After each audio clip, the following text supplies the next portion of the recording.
¿Cómo están? Bienvenidos a Voz Ciudadana. Los saluda Elsa Iturriaga.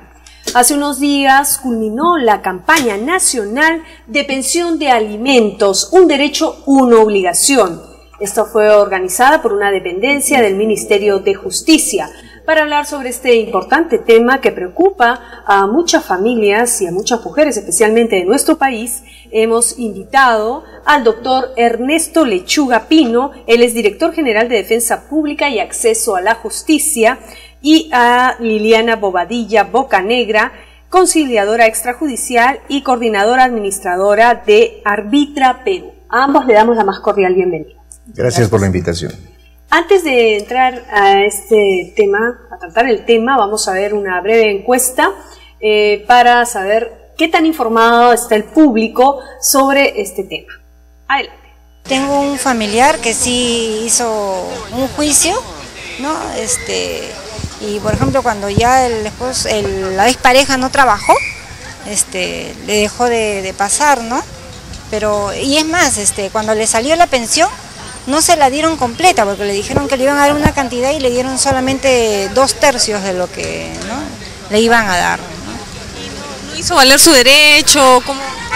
Sí, fue a hablar, pero usted sabe que en esos casos el Poder Judicial es lento, ¿no? Decían que no, que como habían mandado el papel por partes, ¿no? Más adelante creo que fue que le hicieron, ¿no?, valer su derecho, ¿no? Si usted conoce algún caso o de algún familiar o amistad, ¿sabría dónde acudir en caso de hacer valer ese derecho de cobro de pensión familiar? No, señorita, no sé dónde debo acudir. Porque también existen las dos formas, ¿no? A través de una conciliación, un acuerdo en un centro de conciliación, o a través de una demanda judicial. En todo caso, ¿no conoce ningún caso similar? No, señorita, yo creo que debe haber un poco más de información, porque hay personas así como yo que no sabemos nada de esto. Bueno, cuando se trata de que es un cobro demasiado abusivo, obviamente el Poder Judicial o la Defensoría del Pueblo, y también cuando es una falta de atención, una dama que no recibe la suficiente pensión para su hijo, también tiene que recurrir a las mismas instancias. ¿Considera importante obtener información para estar al tanto de cuáles son las obligaciones y derechos? Claro que sí, es importante que conozcamos eso, porque imagínense ustedes, si no, cuántos niños se quedarían sin lo necesario, al menos para sus alimentos, ¿no?, que es muy importante. Yo he tenido experiencia con con la chica que trabajaba conmigo. En un momento tuvo su bebé.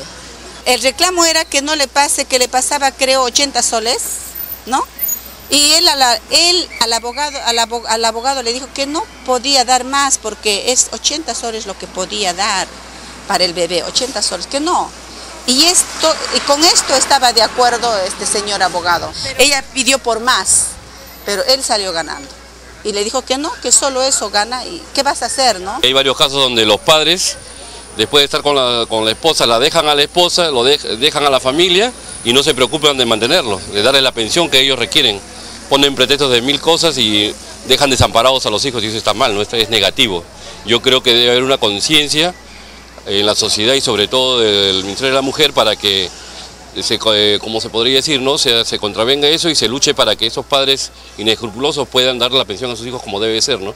Es necesario siempre que las mujeres en sí, bueno, denuncien primeramente, ¿no?, para que puedan tener ese derecho, ¿no? Porque hay muchas mujeres que no denuncian y por eso no les dan su pensión, ¿no?, que es la obligación del padre, ¿no? Con respecto a eso, yo creo que nuestras autoridades están haciéndolo muy lento el proceso. Conozco de un familiar que está en ese proceso y sí, hasta el momento no percibe la pensión, por ejemplo, del padre de su hija, ¿no?, como más de 6 meses. Y la justicia está muy lenta porque son trámites que se hacen muy lentos en el Poder Judicial. Bien. ¿Qué considera que debería hacerse para que esto sea tenga más celeridad? Creo que tal vez el Congreso debería de modificar ciertas normas y con respecto también al Poder Judicial, pues porque al final son ellos los que también tienen el criterio de poder acelerar estas cosas, ¿no? Bien, hemos podido apreciar que la mayoría de ciudadanos es consciente de la importancia de otorgar una pensión de alimentos, especialmente para los menores de edad, para los hijos. Sin embargo, muchos, en el caso de las mujeres, no saben dónde acudir otros de manera general son conscientes que se puede hacer una demanda judicial, sin embargo lo ven como un tema muy engorroso, muy costoso y no tienen conocimiento del tema de la conciliación. Y precisamente por ello queremos que el doctor Lechuga nos haga un balance de esta campaña nacional organizada por el sector justicia acerca de la pensión de alimentos como un derecho y como una obligación. Así es. Bueno, acabamos de culminar una campaña nacional para el pago de la pensión de alimentos. Con marcado éxito hemos logrado atender a miles de personas a nivel nacional. Quisiera informarles que hemos atendido en 141 puntos a nivel nacional, en 31 direcciones distritales donde dividimos nuestro trabajo de la defensa pública del Ministerio de Justicia.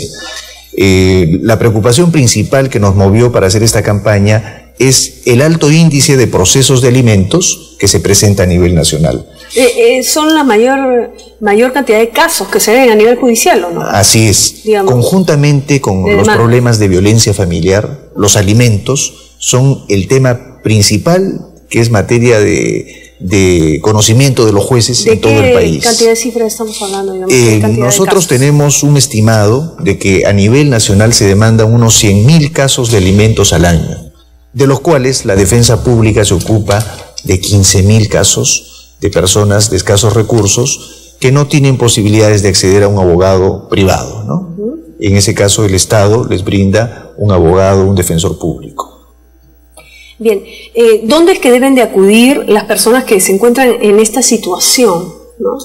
Porque son, como usted dice, estos son los casos que se demandan, claro. Y los que no se demandan, otros miles de casos. Precisamente nuestra campaña ha tenido dos objetivos. El primero, de sensibilizar e informar a la población sobre la necesidad del cumplimiento de los deberes alimentarios, ¿no? Y en segundo lugar, captar casos nuevos que podamos tramitar y judicializar para ayudar a miles de personas en todo el país. Le cuento, por ejemplo, que en el año 2012 hemos tramitado más de 15.000 procesos de alimentos en beneficio de más de 20.000 niños. Hemos hecho un pequeño balance y hemos determinado que hemos logrado durante el 2012 el pago de más de 6.100.000 soles en materia de pensión de alimentos, tomando en cuenta que las pensiones de alimentos que a veces se fijan están pues entre los 200 y 400 nuevos soles, ¿no? Depende de los ingresos. Bueno, los alimentos están sujetos a la capacidad económica del obligado, ¿no? ¿Qué es lo importante en este sentido, doctora Bobadilla? Digamos, llegar hasta el límite de demandar al padre o realmente acudir a un acuerdo, una negociación, una conciliación. Bueno, nosotros consideramos que lo mejor, tanto para el menor como la propia familia, es no acceder al Poder Judicial, que termina siendo un trámite, como tú lo dijiste al comienzo, engorroso, sino ir hacia una vía mucho más pacífica, que no solamente busca que el menor se beneficie con una pensión de alimentos, sino que además se beneficie la relación entre los padres, y no una relación, diríamos, de pareja, sino una relación de padres que permite que este niño pueda gozar de una relación sana entre sus padres y además de una pensión de alimentos. ¿Y esto cómo lo logramos? A través de la conciliación extrajudicial, que es un mecanismo mucho más rápido de solución de conflictos. Bien, pero sin embargo, cuando se fija, en el caso que se fija un determinado monto para la pensión de alimentos, si varía la condición económica del demandado, digamos, bueno, que no ha sido demandado, digamos, del padre, ¿esto puede regularse o simplemente queda permanentemente así? No, la ley establece de que la pensión de alimentos puede sufrir modificaciones, que no es lo que se llama la cosa juzgada, sino que va variando en razón de las necesidades del menor y además de también quien otorga la pensión de alimento. Entonces puede aumentar o puede disminuir y eso también se puede ver a través de la conciliación extrajudicial. En el caso de una demanda judicial también es regulable este tema, este punto. En ambos ámbitos, tanto en el ámbito judicial como en el conciliatorio, existe la posibilidad del aumento de alimentos, la reducción de alimentos, el prorrateo de los alimentos, ¿no? Bueno, eso es en el caso que son varios hijos. Cuando son varios hijos, ¿no? Pero se supone que el Estado vela por el interés superior del niño, ¿no? Del menor. Entonces, generalmente muchos padres, por tener ellos una nueva vida, una mejor calidad de vida, digamos, disminuyen o hacen que tenga ciertas carencias sus hijos, ¿no? No quieren asumir ciertas responsabilidades, tratan de evadir, figurar que no tienen mayores ingresos. Hay mecanismos que lamentablemente a veces son muy usados para eludir la responsabilidad o para evitar su cumplimiento en la proporción que debería de darse. Para ello, la ley prevé una serie de medidas que están destinadas a averiguar cuál es la real capacidad del obligado, ¿no? Capacidad económica, ¿no? Por ejemplo, tenemos que se puede pedir informes a los bancos, se puede pedir un informe al centro de labores, también se puede auditar los ingresos a través de la SUNAT, ¿no? Porque toda persona que trabaja independientemente gira recibo por honorarios profesionales. ¿Y si no lo hace? Ahora, hay trabajadores informales que perciben un ingreso que no se puede registrar a veces. No, hay muchos profesionales que tampoco tributan. Bueno, claro, hay muchos, hay un gran sector de la población. Imagínense, en esos casos se procedería, digamos, a otro tipo de denuncia por evasión tributaria. No, o sea, digamos, ese es otro ámbito, ¿no? Ese es el ámbito que corresponde al Estado, al órgano recaudador de impuestos. En el caso nuestro, nosotros buscamos indagar sobre cuál es la real situación económica del obligado para que en función a esa capacidad se pueda fijar una pensión. ¿No hay un diagnóstico, digamos, más o menos preciso acerca de por qué un gran número de padres que tienen este tipo de obligaciones no cumplen con las mismas? Bueno, nosotros lo atribuimos a razones de carácter cultural. Cultural, ¿no? O sea, digamos, lo que pasa, no hay una cultura del cumplimiento de las obligaciones. Y tenemos una cifra. Por ejemplo, en el año... Cultural y de egoísmo. Es que le digo, los alimentos es una deuda que no es una deuda clásica, como la que puede uno tener con un banco, una hipoteca, una tarjeta de crédito, sino los alimentos son una deuda que a veces tiene un contenido afectivo. Hay padres que a veces están pasando los alimentos y cuando toman conocimiento que la madre tiene un nuevo compromiso, suspenden los alimentos. Entonces están sujetas a veces al factor de los celos, a una serie de situaciones, ¿no? Pero los alimentos no son para la madre, sino para los hijos. Pero quienes los administran... ¿Qué comprende en todo caso? Según la información que uno puede recabar, es que esto de los alimentos no es simplemente la comida, ¿no? Es el vestido, es la vivienda, es el tema de salud, es el tema de educación, hasta de recreamiento. En el caso de menores de edad, según el Código de Niños y Adolescentes. Así es. Entonces, comprende la recreación también, instrucción y capacitación para el trabajo, también comprende la pensión de alimentos, ¿no? Lo que pasa es que a veces algunas personas creen que alimento solamente es el sustento, ¿no? Es la comida propiamente, y que todo lo demás no lo es, ¿no? Cuando a veces hemos hecho algún cuadro de cuánto es lo que un menor consume aproximadamente, un solo menor al mes, y sin grandes lujos ni grandes cosas, aproximadamente son como 500 soles, ¿no? Entre lo que es pensión, en lo que es sustento, en lo que es educación, salud, vestido, eso cuando estás vivienda. En un colegio público. En colegio público, así Porque le digo, si o sea, no, y bien precario, ¿no? Entonces a veces uno dice, bueno, 500 un niño y esta señora tiene 4 hijos. Serían 2.000 soles de pensión de alimentos que como mínimo debería recibirse. Y esa pensión en verdad se debería dividir en 2. La mamá debería dar el 50% y el papá tiene que dar el otro 50%. Esa es una obligación que también a veces algunas personas no lo entienden, ¿no? Que la obligación de alimentar a los hijos no es única y exclusiva de los padres o del papá, ¿no? Sino que también es una obligación de la madre, ¿no? Y esa pensión se divide en 2 personas, pero también está sujeta a cuánto ingresa, porque si son 2.000 soles y el señor solamente gana 800 soles, por decirle, no va a poder cubrir, porque él tampoco también estaría afectando su propia integridad y salud física, ¿no? ¿Me permite un dato? Sí, vamos dígame, brevemente, porque vamos a hacer una pausa.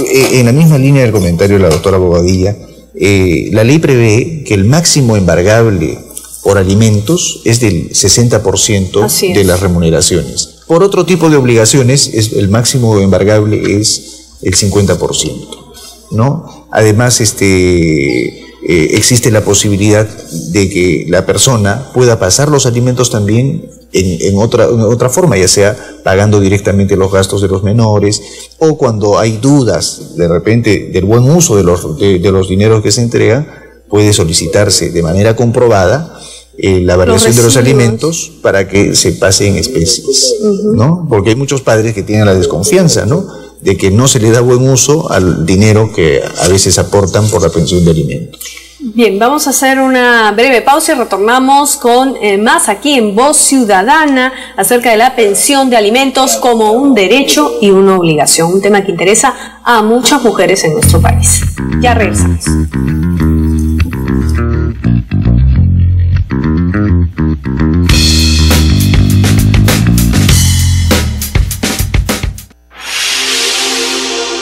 Estamos viendo Congreso de la República Televisión, un canal para todos. Los peruanos tenemos 1000 razones para sentirnos orgullosos, pero no podremos estar satisfechos mientras la corrupción sea parte de nuestro sistema de justicia. Ante un acto de corrupción de un juez o un fiscal, no lo dudes, denúncialo ante la OCMA o la Fiscalía.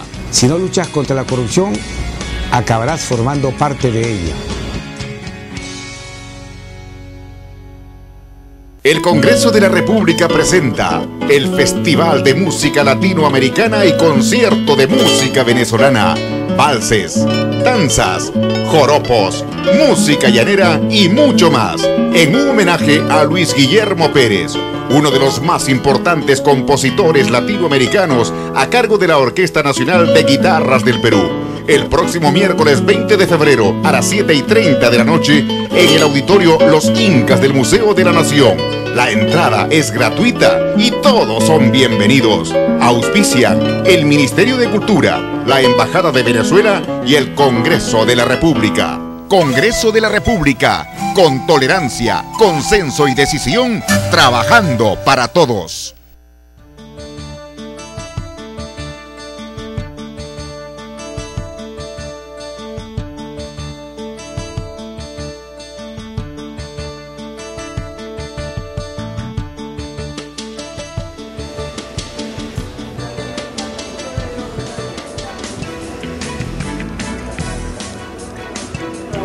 Son unos corruptos, jueces y fiscales.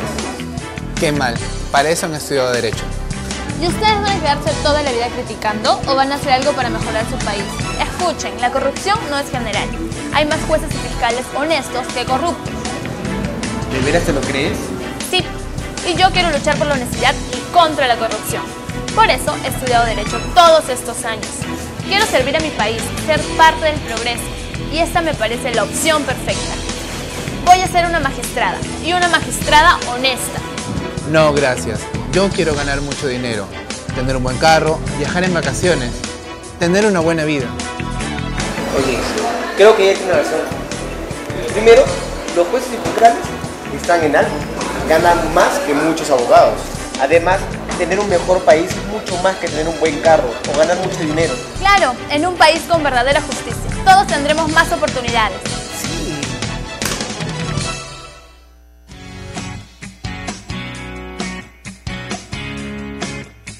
Las universidades peruanas tienen pues la misión de formar buenos abogados. Ellas están en condiciones de contribuir a la renovación del sistema de administración de justicia. Nuestro compromiso en tal sentido es coadyuvar a que la sociedad cuente con jueces y fiscales competentes, honestos y comprometidos con su misión.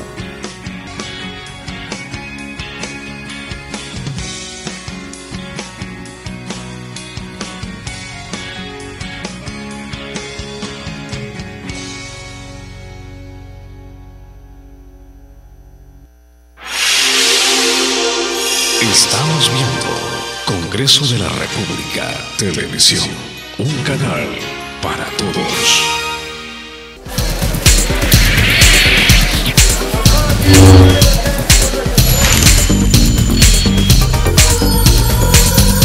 Regresamos con Voz Ciudadana, estamos hablando acerca de la pensión de alimentos como un derecho y como una obligación.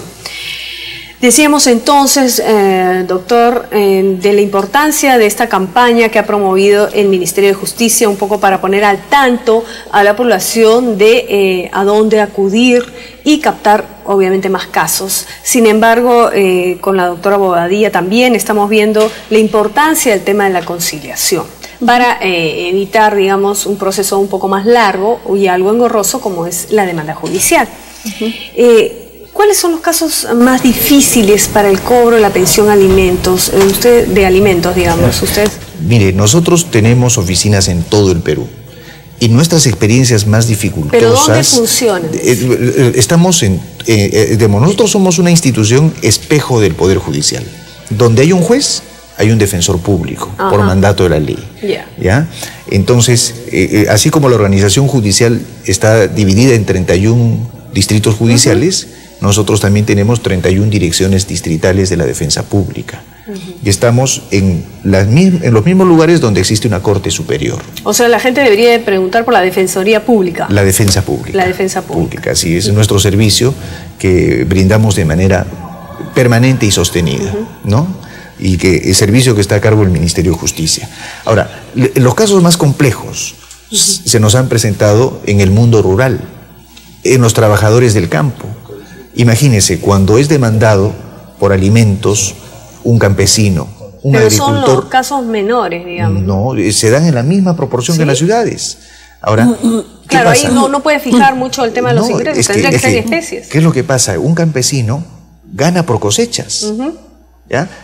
Él no cobra en una ventanilla de un banco, él no recibe un cheque, a veces hay campesinos que tienen una actividad económica de autoconsumo, cultivan para consumir. Exacto. Entonces, en ese escenario... Casi se podría decir de subsistencia. En algunos casos, ¿no? Porque, digamos, aquellos agricultores que se dedican... ¿Cómo se hace en esos casos? En esos casos se fija en especies, por cosechas, ¿no? Entonces, ahí tiene que haber un entendimiento mayor con la pareja, ¿no? El padre tiene que tener mucha conciencia de la obligación que tiene que cumplir y dar en la proporción que corresponde a la que se fije, ¿no? Bien. A veces este tema en el caso de... Hubo un caso emblemático, se podría decir, de un peruano que extraditaron de España, que no cumplía con la pensión de alimentos. Cuando se trata del extranjero, ¿también es más complicado o ya bueno, mire, las normas actuales facilitan? No. Digamos, ahí se pudo apreciar el largo brazo de la ley, ¿no? Este ciudadano peruano domiciliado en España y que no pagaba los alimentos, fue requerido con la liquidación de la deuda de alimentos, la cual no cumplió en pagar. Entonces, en ese momento se abren las puertas de la acción penal. ¿Por qué? Por el delito de omisión de asistencia familiar. Es ahí donde se pone en peligro la libertad individual de la persona. Anualmente, un promedio de 3.500 personas son detenidas por alimentos. De esas 3.500 personas, 3.000 pagan al momento de ser detenidos. Para evitar irse a la prisión, ¿no? O a la cárcel. Y 500 se van a cumplir privación de libertad a los penales del país. ¿Y por cuánto tiempo sería el delito de omisión de asistencia familiar? Digamos? La ley establece la pena privativa de libertad de 3 años. 3 años de cárcel efectiva. Sí. Efectiva. Es que los jueces, en una actitud valiente, y eso hay que reconocerlo, ahora dictan mandato de detención efectivo cuando la persona no cumple con pagar los alimentos. Antiguamente, no antiguamente, sino hace algunos años, la pena era suspendida. Entonces, el obligado estaba como igual, si no pasaba como nada. Si no pasara nada, ¿no? Un saludo a la bandera. Entonces, ahora los jueces han tomado conciencia de este tema y bueno, ahora son más severos. O sea, ahora sí hay cárcel efectiva y casi no se dan estos casos porque prefieren pagar. Bueno, no, es que lamentablemente, al ver peligrar su libertad individual, recién se meten la mano al bolsillo y cumplen con su obligación. Claro, o piden un préstamo y pagan lo que deben. Así es. En el caso de las mujeres, doctora Bobadilla, cuando reciben la pensión, digamos, de común acuerdo, a través de una conciliación, si no cumplen con dar, digamos, cubrir las necesidades del menor conforme se ha acordado para qué se iba a utilizar, ¿hay algún tipo de sanción en estos casos? Es igual como en el Poder Judicial. El acta de conciliación tiene el mismo valor que una sentencia judicial firme. Vale decir que el incumplimiento del acuerdo al que han llegado las partes se puede ejecutar como se ejecuta una sentencia judicial. Se va donde el juez y se ordena el cumplimiento. Igual como se ordenaría el cumplimiento si incumple la sentencia de alimentos. ¿Y en el caso de persistir? De persistir, la mujer tiene o puede denunciar, igual por omisión a la asistencia familiar, puede también solicitar que se embarguen los bienes, ¿no? Si es que este señor cuenta con bienes. Y si fuera al revés, la mujer no usa el dinero de manera adecuada para asistir al hijo, la que está percibiendo ella como apoderada, digamos. Bueno, lo que puede hacer el padre es solicitar una variación respecto a cómo va a brindar los alimentos, porque si yo tomo conciencia de que la señora no está utilizando los recursos que yo le doy para dar la alimentación, para pagar el colegio, yo como padre puedo solicitar una variación en la forma en que estoy otorgando los alimentos y pasarle de repente, como dijo el doctor, pago directamente el colegio, compro directamente los alimentos, pago la movilidad o lo que las necesidades del menor, ¿no? Las cubro directamente. En especies. Es lo que se llama en especies o cubro directamente los gastos. ¿Algo? Bien. ¿Cómo se puede fijar el monto de alimentos? Decían que la ley fija que es el 60% de los ingresos. Es el máximo. Hasta es el máximo. 60%. El máximo embargable por alimentos es el 60%. Y esto es variable también según, digamos, los ingresos, que puede ser menos. Esto es según la capacidad adquisitiva del obligado. Por ejemplo, si alguien percibe un sueldo de gerente, pasará una pensión de alimentos que corresponde a un gerente. Y si alguien tiene el estatus económico de un obrero, igualmente tendrá que ser en esa proporción. Sin embargo, en el código, me parece que en el Código de Niños y Adolescentes, no sé si en el artículo 92, figura que el niño, digamos, la pensión de alimentos, ¿cómo se fija el monto? No solo en base a los ingresos, sino también al estándar de vida que ya tiene el menor. ¿No? Porque muchos padres, como usted dice, se separan, quieren hacer su vida aparte y entonces quieren bajar no solo a la mitad, a menos de la mitad del estándar de vida del menor. Esos casos también los contempla el juez. Por supuesto, el estándar de vida que debe llevar un menor debe ser el mismo que lleva el del padre. No sé si usted recuerda, hace poco había un artista de televisión que reclamaba porque la pensión de alimentos que le habían fijado era demasiado alta. Y él decía, pero con eso puede vivir varias familias. No, es que, ¿qué es lo que pasa? La pensión de alimentos se fija de acuerdo al estándar de vida que tiene el obligado, ¿no? Entonces, naturalmente, el hijo de ese artista tenía que vivir pues con las comodidades que viven los hijos de los artistas. No, o en todo caso, con las mismas comodidades que tenía antes de que el padre se fuera de la casa. Por supuesto, ¿no? Digamos, a veces son casos que la realidad nos exhibe y nos muestra, y para lo cual la ley está preparada, ¿no? Bien. Están las normas actuales vigentes que se ha dado incluso acá en el Congreso, como la más o menos reciente, la ley que faculta a los jueces a adoptar la asignación anticipada de alimentos de oficio. ¿Qué quiere decir esto?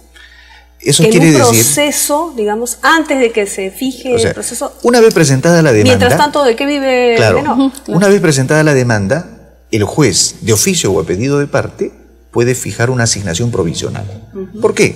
A veces pues un juicio de alimentos se prolonga por más de un año. Entonces sería un año que va a estar esperando el menor para poder cobrar sus pasando alimentos. penurias. Claro, y cuando los alimentos se consumen todos los días.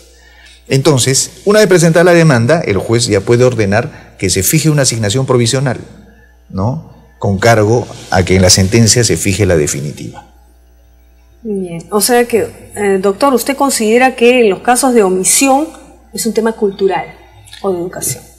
Es parte de un problema. Son pocos entonces los cultural. padres que realmente son conscientes de el estándar que mantienen sus hijos, interés superior del menor, de llevar una calidad de vida adecuada. El problema de los alimentos es un problema que se presenta no solamente en las clases populares, a todo nivel. A todo nivel. ¿Ya? A veces tenemos personajes connotados que también son exigidos por este tipo de obligaciones, ¿no?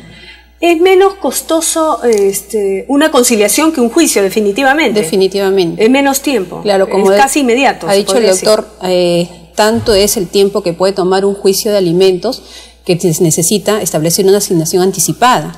Mientras que en la conciliación, ¿cuánto es lo máximo que puede durar una audiencia de conciliación? 21 días. calendarios.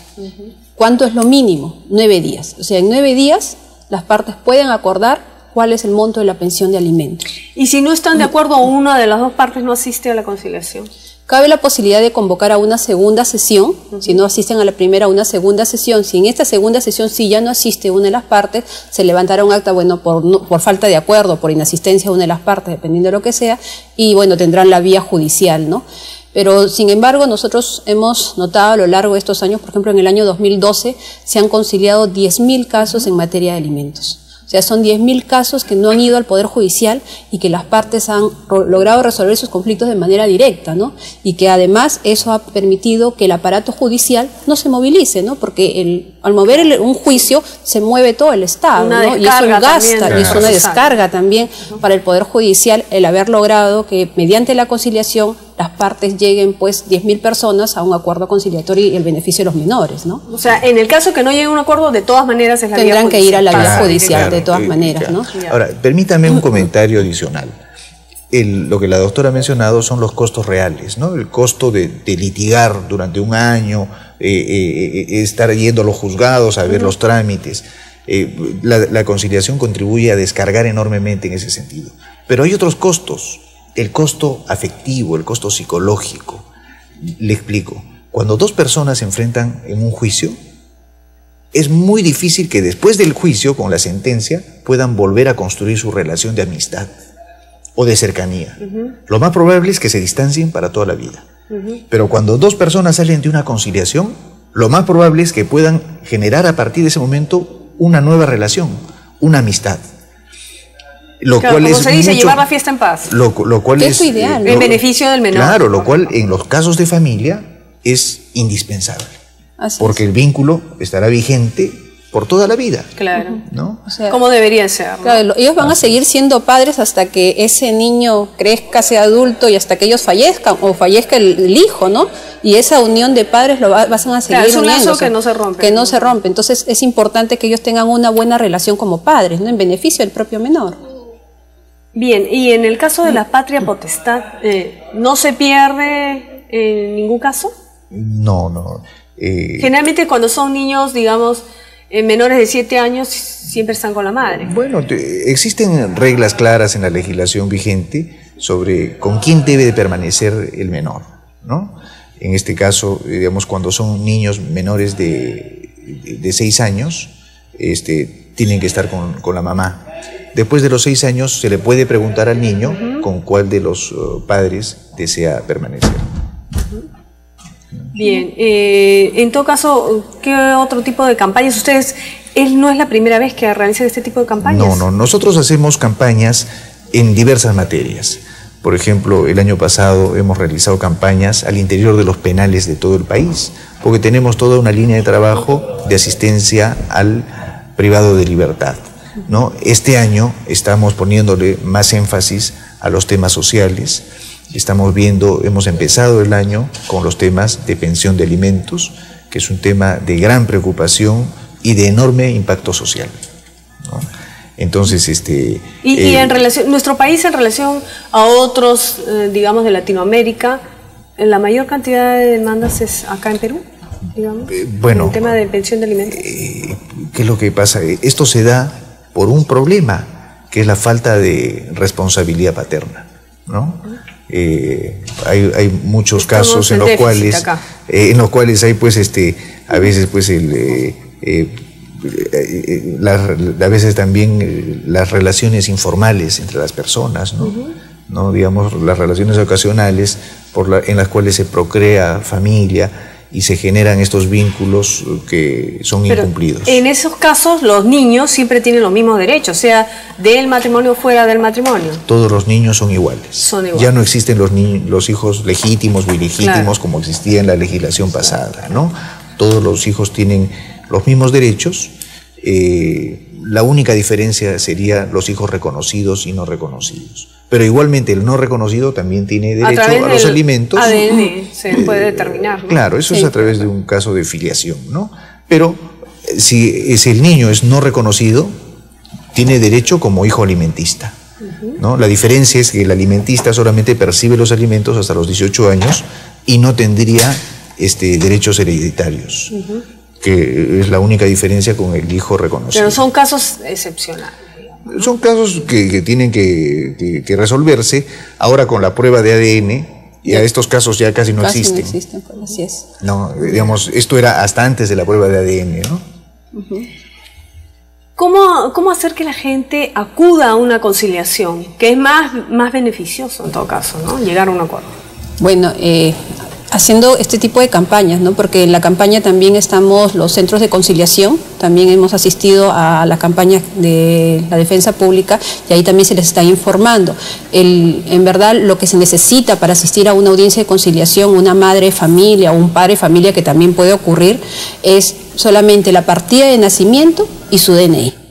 Copia de esos 2 documentos, y con esos 2 documentos asisten al centro de conciliación, ahí les ayudan a elaborar una solicitud de conciliación y con eso se inicia la conciliación. Eso es el trámite. O sea, si al comienzo decías la gente no sabe cómo iniciar un proceso o esto les resulta engorroso, en la conciliación lo único que necesita la madre o el padre que quiera solicitar una pensión de alimentos. ¿Y dónde acudir en los casos de conciliación? Tenemos en Lima 27 centros de conciliación en los diferentes distritos, ¿no? Aquí en la sede central tenemos un centro de conciliación que queda aquí en Vargas Machuca 313 Miraflores, o pueden también llamar a nuestra línea 204-8020, anexo 1184, donde le damos la información de cómo llegar. Acá vemos que hay una línea gratuita en la campaña que realizaron, 0800-15-259. Esto es para que se informen acerca de sus derechos. Esta es una línea gratuita a nivel nacional donde se brinda todo tipo de orientación jurídica, ¿no? Bien. Este es un servicio que lo tenemos en atención permanente de lunes a viernes en el horario de 8 a 6 de la tarde. Bien, yo les agradezco a ambos su participación aquí en Voz Ciudadana y ya saben, padres de familia, estaremos atentos para que cumplan con su obligación en beneficio de los niños, del interés superior del niño. Les agradezco la atención prestada y nosotros nos volveremos a encontrar en nuestra siguiente emisión. Hasta entonces.